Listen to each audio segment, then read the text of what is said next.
Hello. We're going to America. Where in America? Orlando, Where in Florida. Where? Punta kami sa kamag-anak. Huwag nila sa Amerika. Ayet, Yeah. Because our flight cancel. was supposed to be nasa Pinas kami. Hindi kami natuloy. They cancelled the flight. Totally no flights. Tapos, so we decided let's go to America. This is also family. Yeah. That I decided to go. It looks like every year America I'm so naman tayo. stressed. Nakakaluka kasi bali last year pa namin to binook yung sa holiday namin sa Philippines. Kaya lang hindi namin akalain na ganyan. Tapos yung ticket namin, hinold nila ng hinold hanggang sa the next day lang namin nalaman na cancel before our flight. Tapos yung refund after 1 month pa, no? Maybe. Sabi, So I went to go out because of so many people has been cancelled. kaya yun. Nakaka-depress ba? Stress. Kasi ako, nag-hope pa ako ng ilang araw bago hindi ako naniniwala na hindi kami makaka-uwi. Kaya tingin ako ng tingin ng mga pasalubong, saka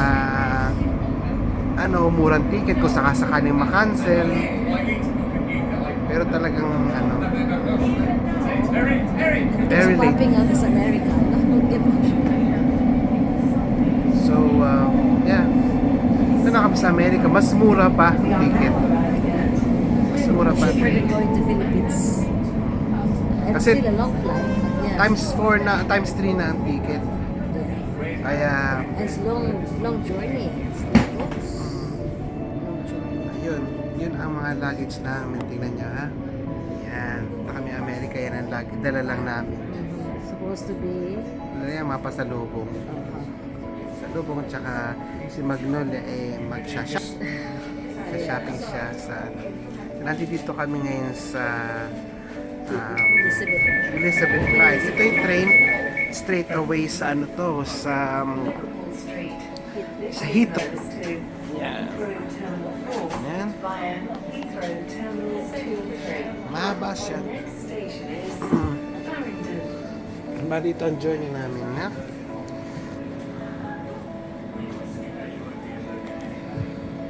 Yan.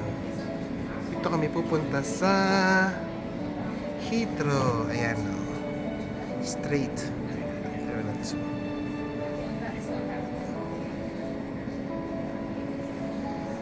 Ang convenient.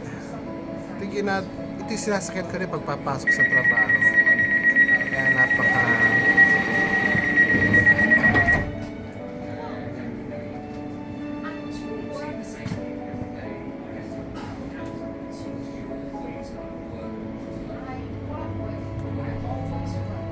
okay.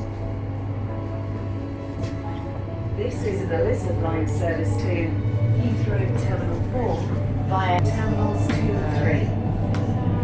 see you later. See you later. The next station is Farringdon.